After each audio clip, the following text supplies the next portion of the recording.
Thanks for tuning into our session here today, where we will basically be covering how we work with D5 at BIG and how we've found it to become a super interesting tool in our workflows here at BIG. Super quickly about myself, my name is Jens Kaarsholm. I'm the Director of Design Technology here at BIG. I'm based in Copenhagen. Hence, my screen is a little bit dark right now. It's almost midnight here at the moment. I've been with BIG for 6.5 years, and I'm overseeing the Copenhagen office, but also the global tech stack and the DT side of things. Together with me today, I also have Jeffrey Espinosa, who's the Customer Success Manager for D5 Render. And Jeffrey was brought in very last minute, and to a degree myself as well, because it was actually a colleague of mine who was supposed to do this talk and run the show and do pretty much everything. So I managed to get Jeffrey in to help me do a little bit of live demoing that he will show you guys later. So that's really great. So thank you, Jeff, for jumping in last minute. Super quickly about the office and who we are. We have 6 offices all over the world. 4 core disciplines being landscape, engineering, architecture, and products. And we actually have this slide. I just realized is a little bit outdated because we just had a partner promotion round recently. So I think we're in the order of 26 partners by now, and we're getting close to 800 employees. And we're co-founded, or not co-founded, we're founded by Bjarke Ingels himself, who's still the creative mastermind behind everything we do. He's still in on pretty much all projects and has the last say in most projects and things we do. And at BIG we have this approach we quite often refer to as our LEAP concept, which is basically that we have landscape, engineering, architecture, products, and planning in-house. Obviously, with architecture being the predominant or the main service.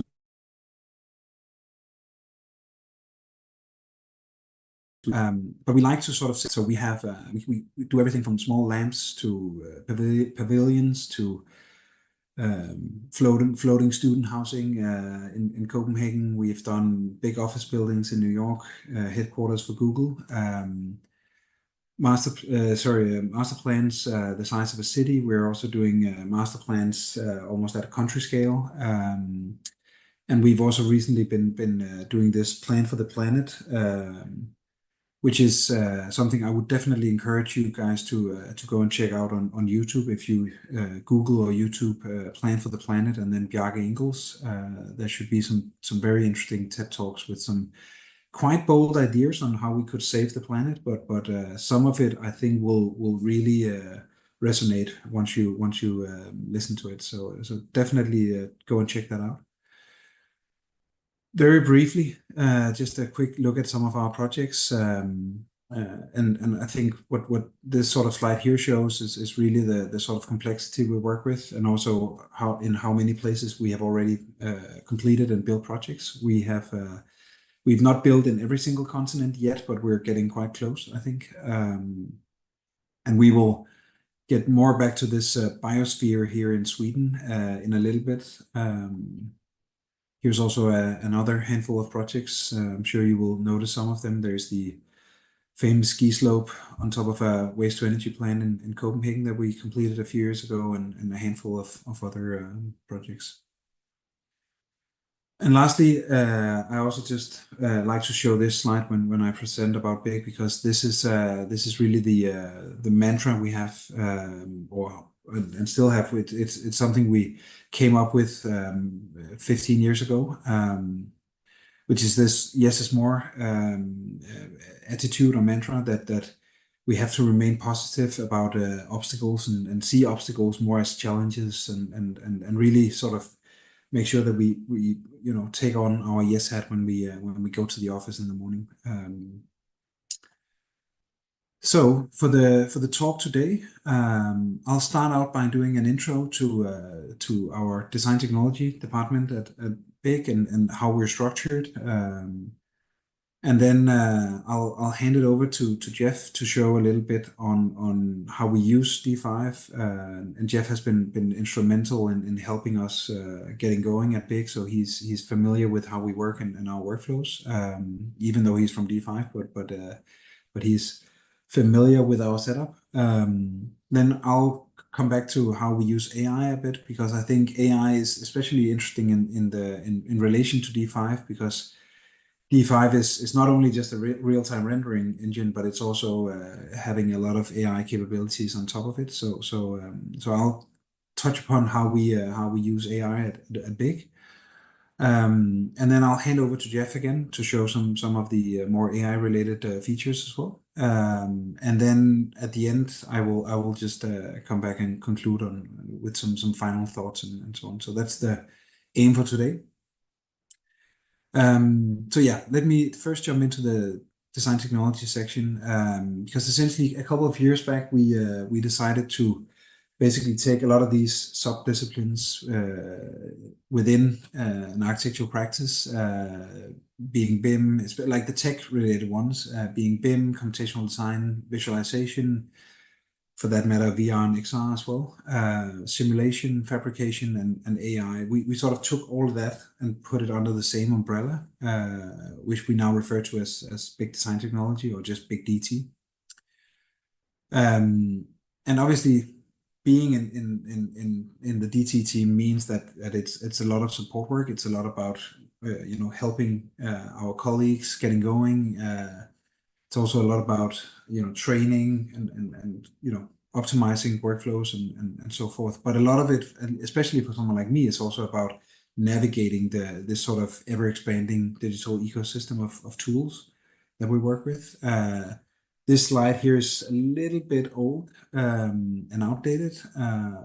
So we're not using everything you see here, but there's also some tools that we're now using that is not here. And also all the AI tools that we're using has not been added into this slide, because then there would almost be a mirage of bubbles all over the place. So that's intentional, but I think it's just more to paint the picture of how complex this, you could say, landscape of software is becoming. Last year at AU, I was doing a talk on BIM. So in case you're, you could say, curious about how we're set up around BIM, you can go and check out the talk I did last year on the whole BIM side of things at BIG. But today we will focus on this, and then as mentioned before, a little bit on AI as well, but predominantly this and more or less primarily about how we use D5. Because I've now, as you can see, slotted D5 into the ecosystem here, and it sort of sits nicely next to Enscape, V-Ray, Twinmotion, and the likes down in the visualization corner of this map here.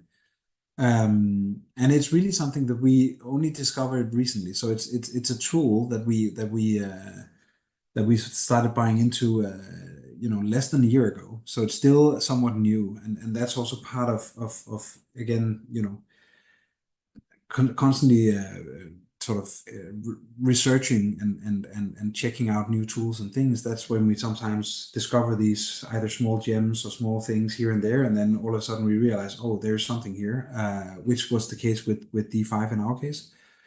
Both Enscape and D5 actually complements each other quite well, and how we see a good fit for both of them in our toolkit at the moment.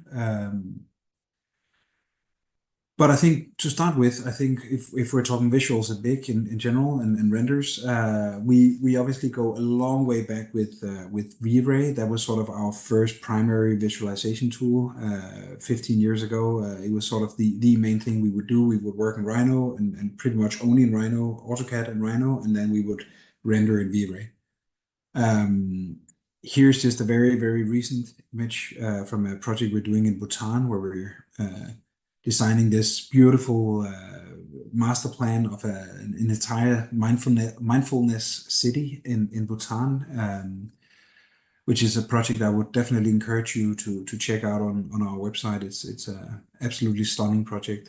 So this is an image done by V-Ray, traditional V-Ray photoshopping.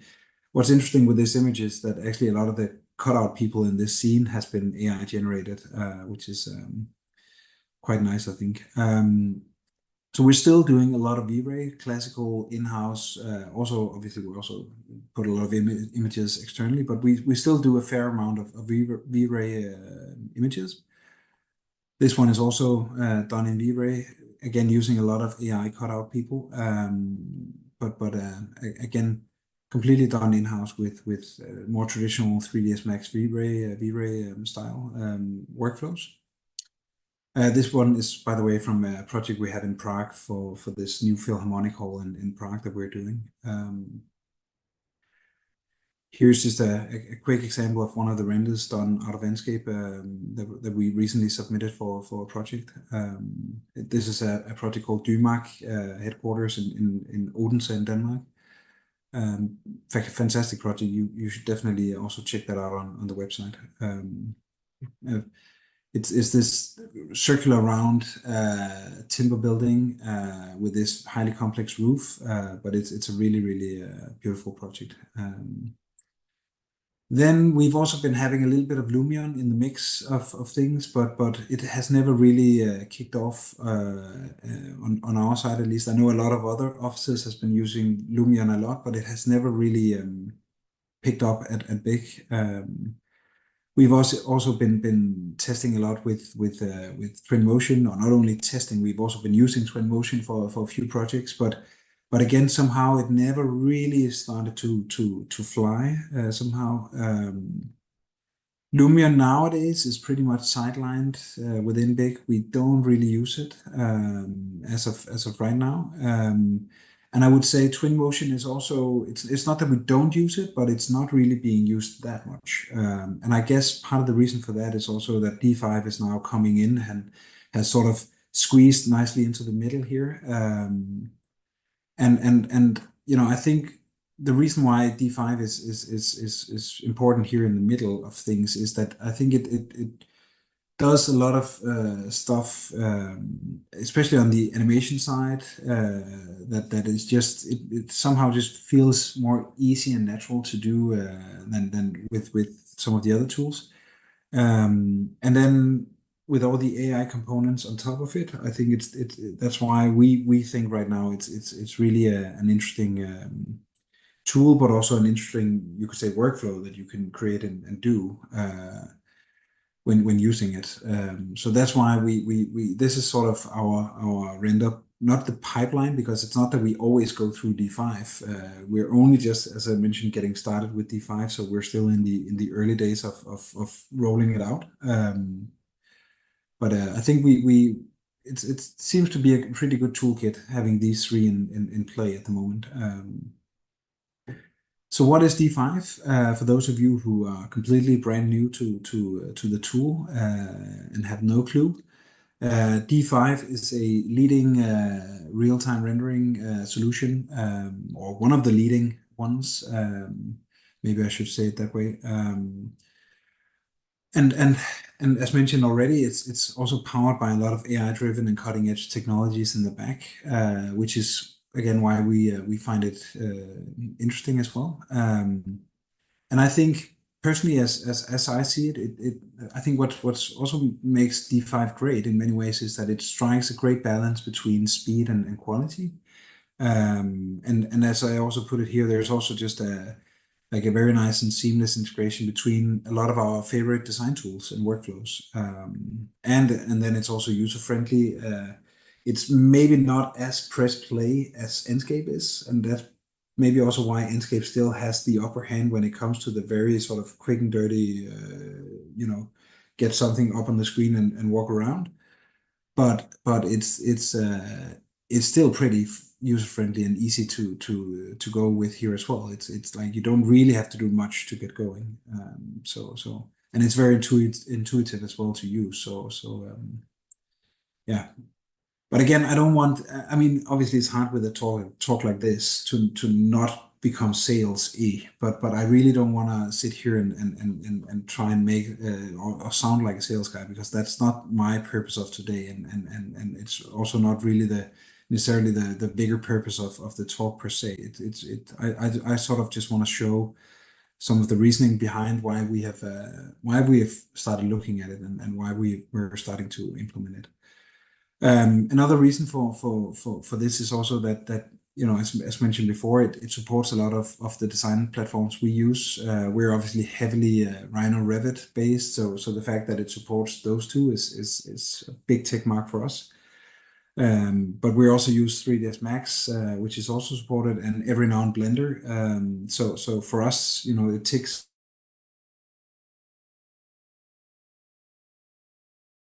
a big positive as well.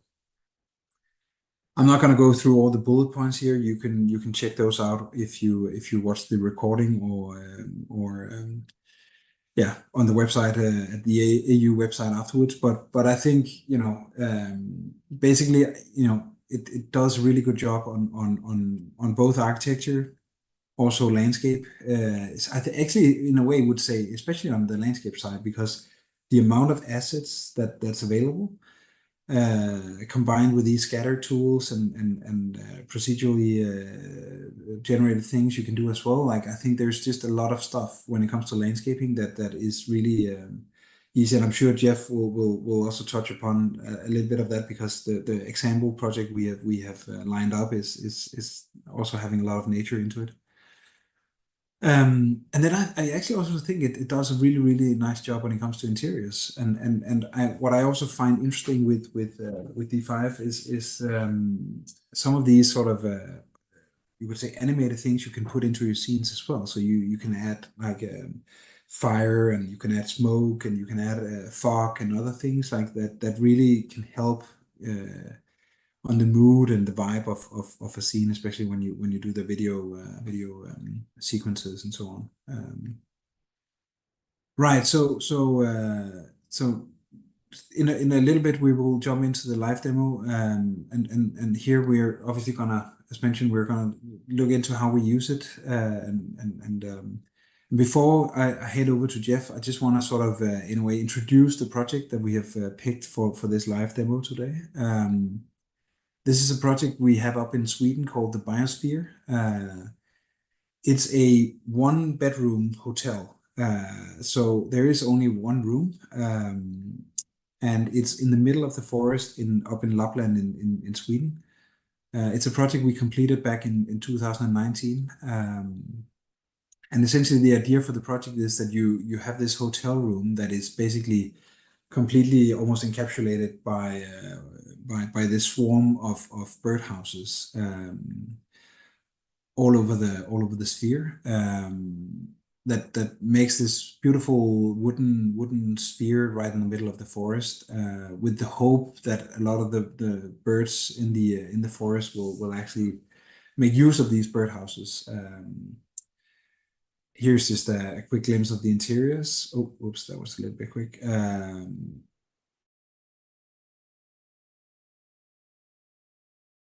Using at least they're coming for the food. I assume they also use the houses as well, but at least they come for the food.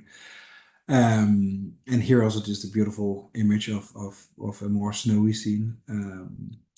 So we've picked this one to show today. I would have loved to show some of the more actual work we do at the moment, also with D5 or in relation to D5. Obviously, as you can imagine, with most architectural firms, most of the stuff we do at the moment is on ongoing projects that are not published at this point. Hence, I tried, but I could not get any of the latest and greatest stuff that we're doing to show here today. But I can assure you that we do a lot of cool stuff in the kitchen these days that we will hopefully be able to share with you all at some point soon. But I will hand over to Jeff now and let him take it from here and show you how you can quite quickly build up a scene around this birdhouse project in D5.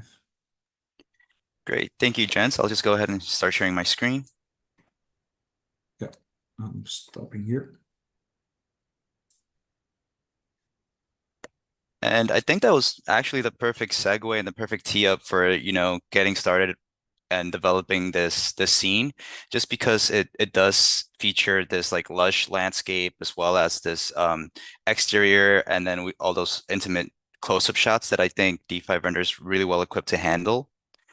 And so, as you mentioned earlier, D5 Render is a standalone visualization platform. So what that means is that we provide you with a bunch of different plug-and-play plugins for your preferred modeling software. So here we have Rhino and we have the D5 Render plugin installed. And so the process of getting this into D5 Render is not too dissimilar from what your current Viz workflows might be. And so, for instance, once you have your model set up, all you really need to do is just click on a geometry piece, make sure that it has a material applied. And so the material doesn't really need to be all that fleshed out. It really is just a matter of making sure that it has a material name, which is what D5 Render is picking up on. And D5 Render can also read any like scene or lighting data that you might have in Rhino. So if you've already spent some time setting up some lights in your Rhino model, as well as some camera views, as we can see here, we can also go ahead and import those just by a simple click of a button. And here you can also see that it's the actual landscape views from previous scenes we might into the next tool, which I also think makes it interesting that you can sort of reuse those and bring them further.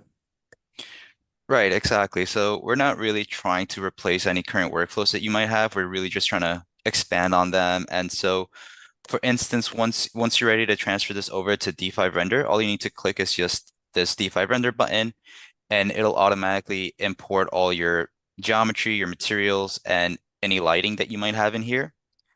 So the idea is that you might work with two monitors. So you might have your Rhino screen on one monitor and your D5 Render screen on the other. So now any modeling changes that I do in Rhino will automatically be updated in real time in D5 Render, as you can see here. And so I think that the real add value here is that you can start to get real-time feedback on your designs, because you can then get to see them in these sort of photorealistic environments. So here is a fully fleshed out scene. And now I can jump back into Rhino and I can continue to do all my design work in Rhino and start to see what those design changes might actually look like from within D5 Render, as you can see here. And so one of the other added advantages, as Jens mentioned, is just how well equipped D5 Render is at handling large scale or complex geometry. So if we take a look back at our Rhino model, you'll see that I really only have my architectural components. And then here in D5 Render is where I went and started to build out my scene by adding all these different nature assets, as well as some like snow and seasonality. And so again, in order to do that, all you really need to do is just utilize our asset library. So currently we have close to 14,000 different assets, and that'll include different models, materials, particle systems, as Jens mentioned. Like if you want to have any fire or water features in here, you can do that as well. This new scatter feature, which I think it was really helpful for the development of the scene, which we can cover as well. And so again, it's, you can utilize any materials that you might have made in Rhino, but you could also go ahead and utilize some of our like high quality.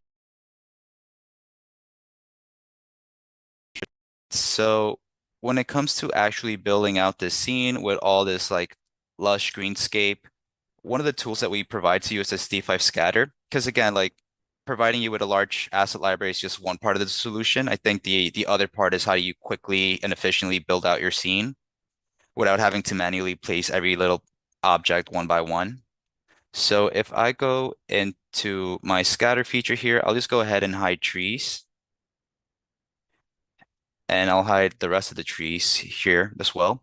And so you'll notice that all these grass elements here are just part of this one scatter feature. And the way that the scatter feature works is that if I just go ahead and click on it, you'll see that we have this global preset and this content preset. And so you can think of the global preset as more so the patterning and the layout of all these different of nature assets. So for instance, I can go ahead and click on this checkerboard lawn, and it'll apply this checkerboard patterning to my landscape here, as you can see here. And now all I really need to do is, for now, I'll scale this up so that we can take a closer look. But this is all being controlled by just a simple 2D image, a high contrast 2D image that D5 Render is picking up the different values on. And so you'll notice that D5 Render went ahead and created two different sub areas.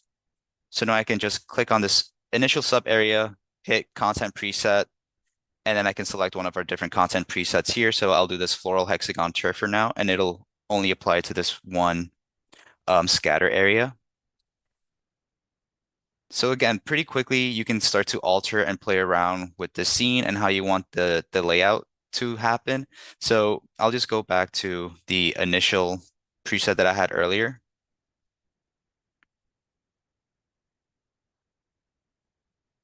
And so again, just pretty quickly, in like a matter of minutes, you saw me import that Rhino file into D5 Render, and then utilizing like our asset library and our scatter feature, I can very quickly go ahead and start to populate the scene with different types of assets. And so for the last part of this demo portion, I just wanted to talk about the exporting. So again, like having these beautiful designs and renderings here in D5 Render is one thing, but then how do you actually export them and get them in front of, other eyeballs? So what you'll do is you'll click on this button here, and then you can pretty quickly render out your image or a panel image. And since D5 Render is a real-time renderer, that means that the rendering results that you're seeing here are pretty much going to be identical to the final rendered image. It'll just be a bit more crisper, a bit sharper, and the rendering speeds will also not take you too long. It'll be done in a matter of minutes. And we also allow you to do any video recordings. And so again, like we really want to templatize every part of the workflow. So when it comes to videos, all you really need to do is just create a new clip, select your starting point location, and then you can go into template. And by clicking on one of these templates, it'll apply that animation to your camera path, as you can see here. So by following this workflow, you can create something that's pretty cinematic and ready to be rendered out and presented. And so another part of this demo portion that I probably should have prefaced on was that we are recording this through Zoom. So the rendering quality that you're seeing here might not be as sharp as in my screen, but hopefully the results that you're seeing are good enough. But yeah, thank you. We have some comparison images afterwards that we can show, but yeah, we tried to fix the pixelation, but it's tricky with Zoom. Yeah. But yeah, no. maybe I can also quickly add what you just showed there. I think is also part of one of the things that we really find interesting with these sort of you could almost say like preset template style ways you can set the cameras to operate and work. Because it really means that you can very, very quickly, based on a few camera setups, and again, these cameras could be something we have done in Enscape. Like the design team might have been sitting in Enscape and setting up some cameras they liked when they were in the very early concept sketching phase. Then someone else can take over those cameras and then quite quickly, convert it into a beautiful scene with a lot of, scenery, trees, landscapes, etc. And then based on those cameras, just add some very quick movements and in almost in a matter of minutes, you can have like a pretty cinematic video shot. Yeah. Exactly. Yeah. So again, we really want to make this as quick and painless as possible. But yeah, that covers the demo portion for this. Once for the second part of this demo, I'll be showing you some more of the AI features, which I think are really fascinating and like just more so workflows enhancements. So yeah, I'll join you guys in a moment. Yeah, so thanks, Jeff. That was really good.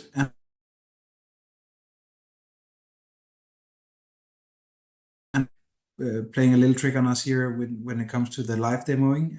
But we try to put some comparison shots here up next to each other of the build project on the right and the D5 render on the left. And obviously there is a difference, and I will also quickly add that we had to do this very last minute. As I mentioned, my colleague ended up having to pull out of this talk in the last minute. So Jeff only had a very, very few days, if not even like a few hours to get this scene up and running and going. So kudos for him to get it running in the first place. I'm aware that the trees may not be the exactly correct trees and all that. So there is a whole bunch of things that we could have further adjusted and done to get this image to be even more correct. But even with this, you could say very quick turnaround that Jeff was able to do here, I think we're still producing some pretty decent stuff, especially if you take into consideration that the image on the right is the real finished project. Here again, obviously, there is a little bit of a difference, and you can clearly see that the one on the left is computer generated. But again, if we would have had a little bit more time and would have tweaked it a little bit more, I'm sure we could have gotten even closer. But I think once you get to some of the next ones, you will see that it is strikingly close. So again, this one is I think it's pretty good for the very short time that Jeff had to actually work this out. I think it's quite incredible. This one here again, I agree, and I know the bridge might not look exactly like it is, but that's basically because the design changed for the bridge when they build it. It's the Rhino model that is off, and not D5. But I think the visuals again, I think it's pretty good. Again, the trees, trees could be different and all that, but like generally, I think it's pretty good. And actually, for the sake of it here, I actually swapped the images because it's pretty hard to see what's the right and wrong one here. So now the D5 is actually on the right, and the real one is on the left, just to confuse the viewer a little bit, because I think this one is definitely tricky. Right. So I want to jump into the AI part of things here, and also talk a little bit about how we use AI at BIG, how we approach it, because I think it's interesting before we jump into the AI section of what D5 does in relation to AI, to sort of frame a little bit our thinking behind it. So as I mentioned earlier, this ecosystem of tool, this almost like technology explosion that we've seen over the last couple of years, and obviously within the last year or two, we've been seeing all these different AI tools popping up all over the place in this ecosystem, and there's almost like a new one on a weekly basis coming out. Which is also why it makes it hard for someone like me and others to stay on top of every single one of them.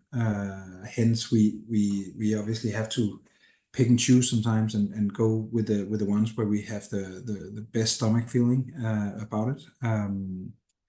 That being said, we do test a whole bunch of them.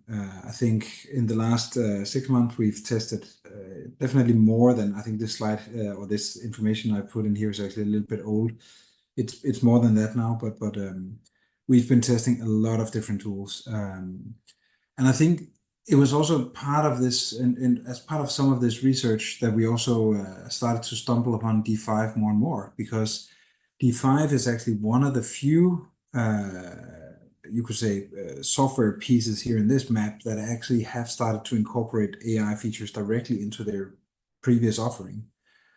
Where a lot of the other AI offerings we see on the market, they are more like standalone startup AI firms that are serving a very specific purpose. Where I think what's interesting about D5 is that they have already started to incorporate some AI functionality straight into their tool. Which I think is obviously really interesting, and also why we think this is really going to change our way of working. I'm sure most of you are familiar with Midjourney, this talk here today is not to talk about Midjourney per se, but I think this image or these images here shows quite well how rapidly things have changed. Same prompt year and a half ago, or actually close to 2 years ago, or actually it is more than 2 years ago. But yeah, sorry. So, but again, I think it just really shows like how quickly these things have increased in quality. And for us, we've been using Midjourney and some of the other image generation tools quite a lot since they first came out. I think we've done in the order of 40,000 different images by now on our different image generation accounts.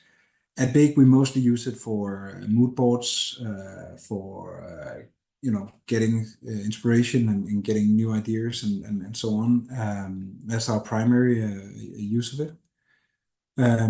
We have also increasingly started using it for things like, as I mentioned earlier, with these V-Ray renders I showed, where we now also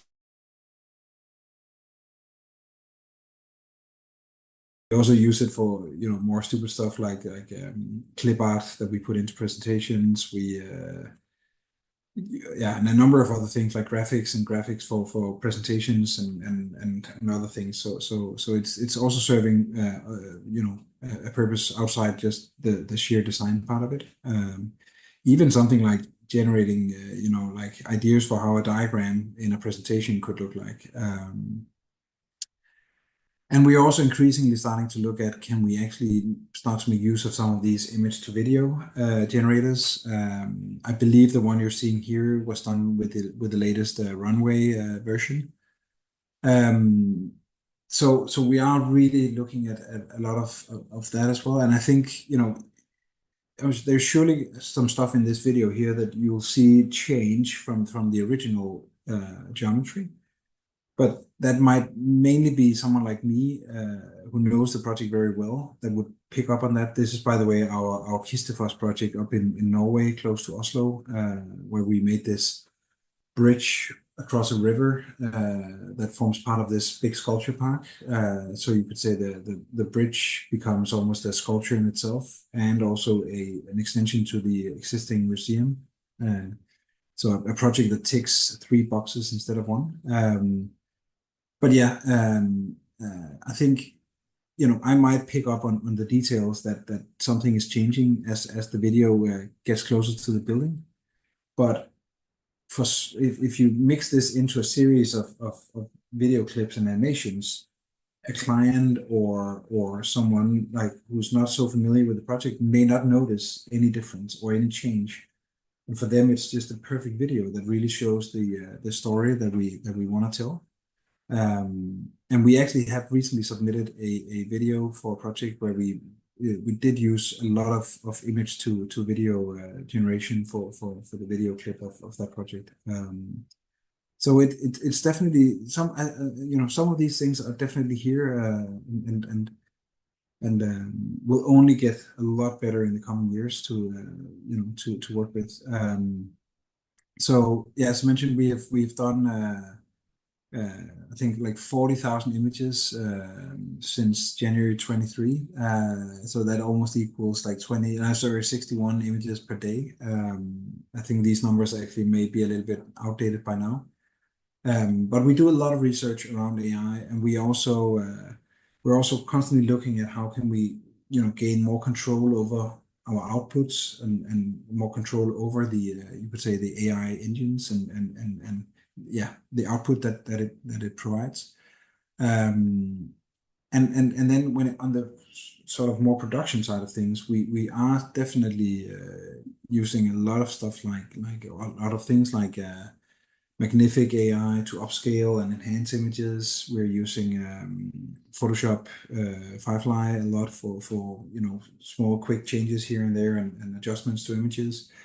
And this is also why, for us, something like D5 that now has a lot of these AI components drizzled into their tool is making things really, really interesting.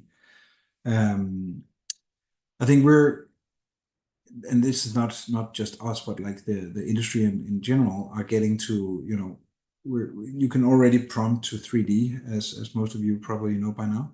I don't think we're at the point where we can prompt an entire project out in 3D, but at least we're definitely going to get there at some point. And I'm sure the Autodesk guys is probably already hard working on a lot of AI BIM related stuff. And for that matter, hopefully I would cross my fingers for some AI generated documentation as well in the coming years. But at least this is where we seem to be at the moment, in that sort of progression thing.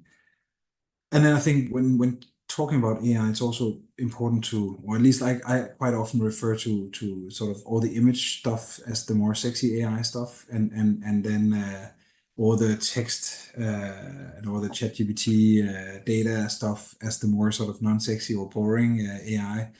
But actually, I think some of that more boring stuff is actually some of the most, maybe the most powerful stuff, and where a lot of the focus actually should be. Obviously, today we're obviously mostly talking about all the visual aspects, so we're mostly on the sexy AI today. But I think a lot of the non-sexy stuff is definitely also worth spending a lot of time on. And I think at Big we've sort of come up with this approach that we really want to see AI as something that aids our design process and not something that drives it. We do not want to become known for being a mid-journey architecture firm. We want to sort of drive what we do. We want to maintain our philosophy and way of designing buildings and projects. But we obviously want to leverage AI to the widest extent, and especially where we can see it become used as a tool and something that really, as mentioned, aids our process. And I think this is also where, because D5 have made this statement at some point where they were saying that they believe AI is not only a tool. That AI is only a tool, and designers are the masters. And I think this you could say blends very well with the way we see it as well. So that's really why we think there is a good fit between what they do and what we do. And then on touching upon how they came into the picture, it was really when we started realizing these sort of features like AI atmosphere match. You can sort of put an exemplar image into it and then get some of the same look and feel into your scene. AI generated material texture maps, ultra HD textures, AI generated, and also this make things seamless, so you don't get the seams between textures. I think that's also just something like I never thought about that as being a feature. But when I saw it, I was like, that makes so much sense to have a feature like that, and especially with tools like AI on the market these days. So I think it's really well done, or how to say. And then lastly, they are also now incorporating an AI enhancer. I maybe would quickly say that I still think that something like Magnific probably has a little bit of a better output as of right now, but the fact that that a firm like D5 is now incorporating something similar into their pipeline means that I don't potentially have to buy both Magnific and D5 in the long run, because that's also one of the things for me as a, you say, someone in charge of all the software and all our budgets around software. For me, having all these different small AI applications that I constantly have to pay subscriptions for and remember passwords for, and how many seats do we have here and there and so on, like the administrative side of things when it comes to all these accounts is just completely blowing up to a point where it gets too much. So that's why, from my point of view, as an administrator of all these softwares, I think getting some of these features built into our existing tools or some of these new tools just makes a lot of sense. So I'm obviously very hopeful to see more of the more established software companies take the same approach. So yeah, here just quickly showing sort of that cycle of things that you can now do with some of these D5 capabilities when it comes to AI. I'm sure Jeff will show some of it in a second, so I'm not gonna take anything away here. So again, I will hand over to Jeff in a second to show some of that. I just want to quickly frame the project we're going to show now. So this project is a project we're doing in Kansas. This is the School of Architecture in Kansas. We're making an expansion to their the school there. So we're envisioning this timber building, this cube, Maker's Cube, which will be predominantly made out of timber on the inside. So here's just some of the official renders we did for the project recently, just to show you what we're envisioning. And we are already into looking at making prototypes for how can we actually put it together and get all these like complex joints of timber to look as sleek and nice as possible. And as you can imagine, it's going to take some quite serious wood craftsmanship to get those corners to look completely perfect. But yeah, I'm gonna hand it over to Jeff now to show a few AI related examples on this project here. Great, thanks again. Let me go ahead.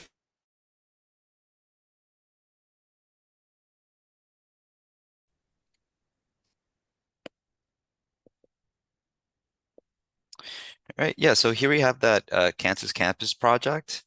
And so again, we have a whole bundle of AI features within D5 Render, and hopefully these are just meant to, speed up where your workflow, get rid of any repetitive steps in your workflow, not really to take away any authorship or design decisions.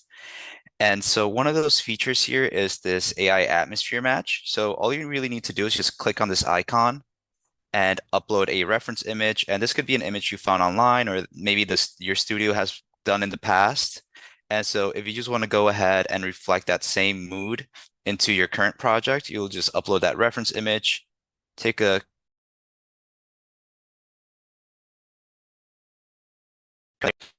and so again, hopefully this will alleviate any tedious tasks of having to like play around with a bunch of different sliders in your environments and effects tab, just trying to figure out what each little button does. And again, using this method, it's also pretty simple to create studio standards, studio presets, onboard new users, so that again, you don't have to mess around with all these little hidden features within the environments and effects tab.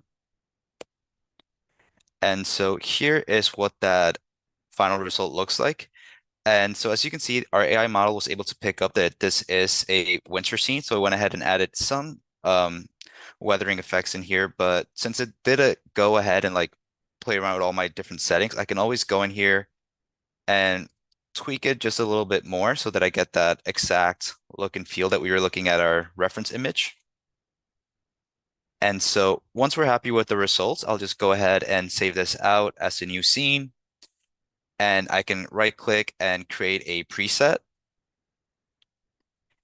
And now that I've created this preset, even though this was a pretty painless process, it's now logged in my set of presets that I can always go ahead and double click and apply to my scene.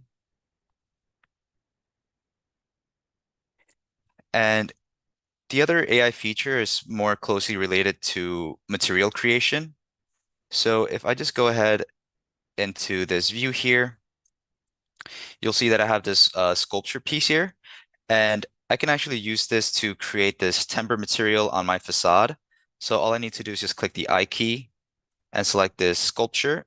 And then from here, I'll just upload that base color image. So here you'll notice that this image is pretty low resolution. It's also tiling quite a bit. And that's because I just went ahead and found this from like maybe the manufacturer's like website, and they didn't really have any high res examples. So all I really need to do here is just click on this icon and hit make seamless.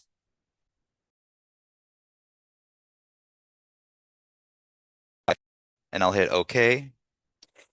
And then I can also do this Ultra HD texture. And now our AI model will go ahead and upscale this to a usable resolution. And so again, rather than having to take my material to a third-party software, I can just do this straight from D5 Render. And once I'm happy with just how that base image looks, I can go ahead and click on this other icon in order to start to generate my normals, my roughness, and my AO. Again, all of this might have been a bit time consuming in the past, having to take this base image to a bunch of different programs in order to get the final result. And so now that these channels are generated, I can just fine tweak them a little bit more. And then I'll scroll down and play with the tiling of this material. And so here is what that final texture looks like. And now that I've created this material, I can also go ahead and save this to my library so that I can, share with other colleagues and they can use it in their projects. So again, that's the pretty painless workflow in order to create my atmosphere and my materials. And so the other AI features are more closely related.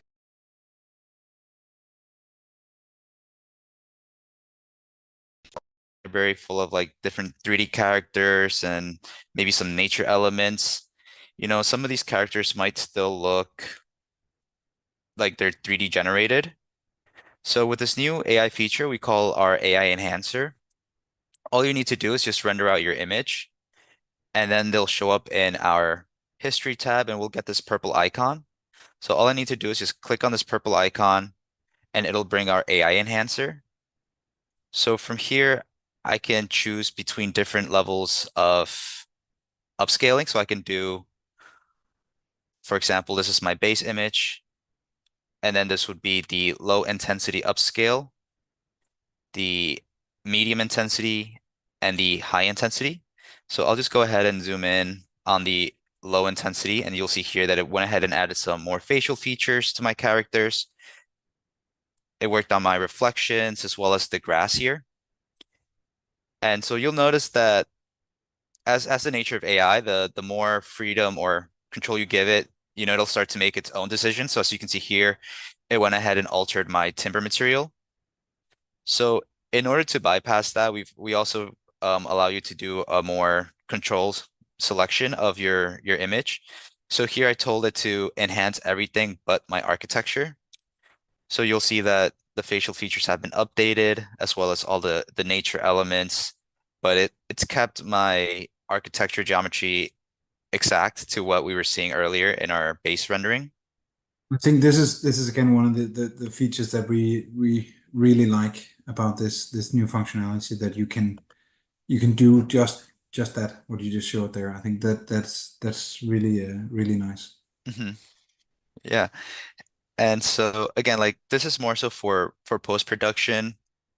And the other thing at D5 Render, and I think it's something that we resonate with you as well at Big, is that, yes is more. And so we're always rolling out new AI features. We tend to update D5 Render once every 3 months. And these are like major feature updates.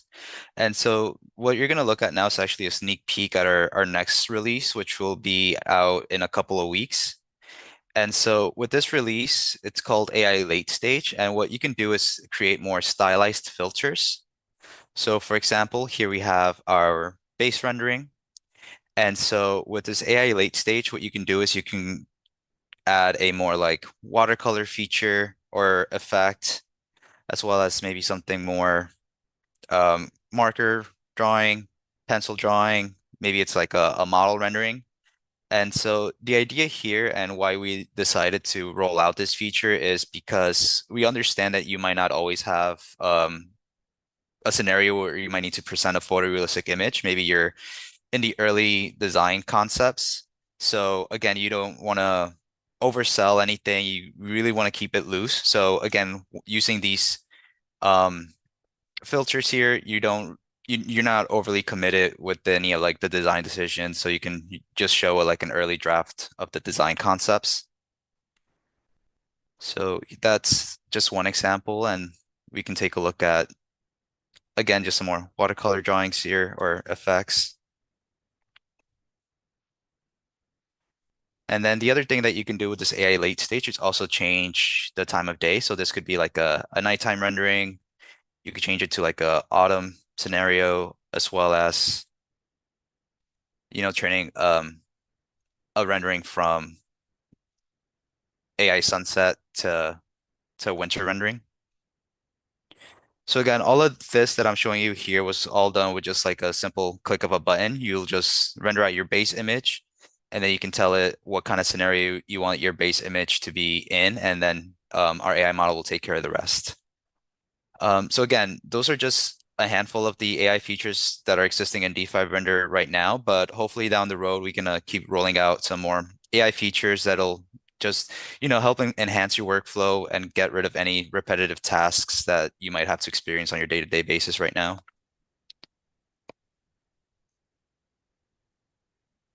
And with that, I'll hand it back to you, Jens.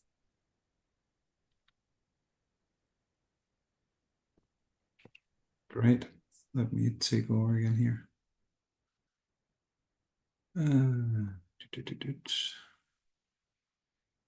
Last section, I guess we're okay on time. We don't really have much left now, so we should be okay. Let me just get started on this one again here. All right. Thank you so much, Jeff. I think that was super interesting to see. And I think, again, as I mentioned earlier, some of these features that were shown here and also some of the other ones that you have in the toolkit is definitely, I think, the main reason why we got interested in taking this tool on and sort of take a close look at it. And I think here is just a quick comparison between the official image from our website and what Jeff was able to do. And I'm like, if Jeff had little time for the birdhouse example, he had even less time for this one because we literally got this in last minute. So one thing I actually just realized now by looking at it is that the Rhino model that I gave you is actually missing this timber structure behind the glass mullions. So already there, I just realized a last minute hiccup. Anyhow, I still think it's actually quite impressive what you can do in such a short time with a tool like this. Again here, both images are doing pretty good. Again, I immediately just realized that the timber structure is missing on the D5 one and on the left. That is not Jeff's fault. That's my fault. But apart from that, again, I think given the very short amount of time we had to work on this, I think the quality and what it's able to come up with is really, really good. So again, this mixed with all these new AI functionalities is why we definitely think this is becoming a very, very interesting avenue and workflow for us. I will leave it up to you guys to judge whether it's the ultimate workflow. I think there may have been a marketing person from D5 involved in the title of this talk in the first place, but I do think that there is definitely some very, very interesting components to this whole back and forth on the AI side and what it sort of enables us to do. So yeah, this is really as mentioned earlier, that is really the one of the key reasons why we have come to where we are, especially with the D5 team at this point. And maybe just to round it off, because we are getting to the end of this presentation now, I always love to end on these sort of more futuristic looking slides. So the project we have here is not a render done in D5. This is a couple of years back where we envisioned this floating city for the UN. And we're definitely, we very much like to think a lot about the future. As I mentioned, BIG is putting a lot of effort into this plan for the planet at the moment, and so some of these projects is really, they may seem very radical and so forth, but they they might not be so far off. So we've both been looking at, could we do potentially floating cities? And a couple of years ago, we also started looking at, could we actually design architecture in space? And we're by no means the first architectural company to do this. I also showed these slides last year, so at AU last year. So apologies if some of you have already seen these, but I think they're just still valid.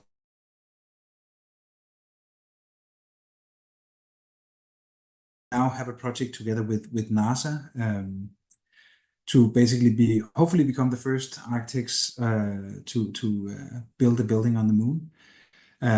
We're by no means the first ones to come up with space architecture proposals. But I think what really makes our project stand out is that our client is NASA. We're teamed up with this US 3D printing company called Icon, who will be doing all the 3D printing with moon dust. And the project is supposed to sort of come right after the Artemis missions. So our project is part of the what is called the Olympus project, which is basically the home of the gods. So Artemis and Apollo was a couple, and hence it was a very fitting name to then call this project Olympus. So that's what it is, and hopefully we will actually potentially see this project become a reality within our lifetime. So I think that's just super exciting. So maybe just now we are on this sort of, you could say, AI track and talking about future tools and of software and technology. I thought it was just a fitting project to end on. So thank you so much for tuning in and listening to Jeff and I today and what we had to show. And I'm just gonna end on this slide here, and then we're gonna just say thank you. So that's it.